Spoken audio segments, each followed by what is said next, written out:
திருப்பத்தூர் மாவட்டம் பெண்ணாச்சியம்மன் கோவிலில் புதிதாக கட்டப்பட்டு வரும் வீட்டிற்கு தண்ணீர் விடச் சென்ற வீட்டின் உரிமையாளர் மின்சாரம் தாக்கி தண்ணீர் தொட்டியில் உயிரிழந்த சம்பவம் சோகத்தை ஏற்படுத்தியது. கூடுதல் விவரங்களோடு இணைகிறார் செய்தியாளர் நித்யானந்தன். வணக்கம் நித்யானந்தன், விவரங்கள். சுபா, அதாவது திருப்பத்தூர் மாவட்டம் திருப்பத்தூர் அடுத்த தமிழ்நாடு வீட்டு வசதி வாரியம் பகுதியை சேர்ந்த அண்ணாதுரை மகன் நரசிம்மன். இவர் 2 வருடங்களுக்கு முன்புதான் திருமணம் ஆயிருக்கு. இந்த நிலையில பெண்ணாச்சியம்மன் பகுதியில் மற்றொரு ஒரு கோடி ரூபாய் மதிப்பான வீடு சொந்தமாக கட்டி வராரு.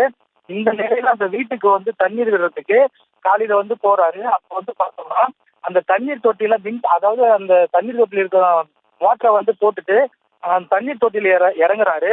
இந்த நிலையில அந்த மின்சாரம் தாக்கி தண்ணீர் தொட்டிலே பரிதாபமாக நரசிம்மன் உயிரிழக்கிறாரு.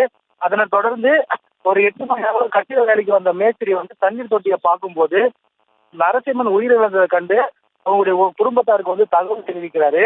பின்னர் சம்பவம் குறித்து தீயணைப்பு துறையினருக்கு தகவல் கொடுக்குறாங்க. அதன் பின்பு தீயணைப்பு துறையினர் நரசிம்மன் உடலை மீட்டு திருப்பத்தூர் அரசு மருத்துவமனைக்கு பிரேத பரிசோதனைக்காக அனுப்பி வைக்கிறாங்க.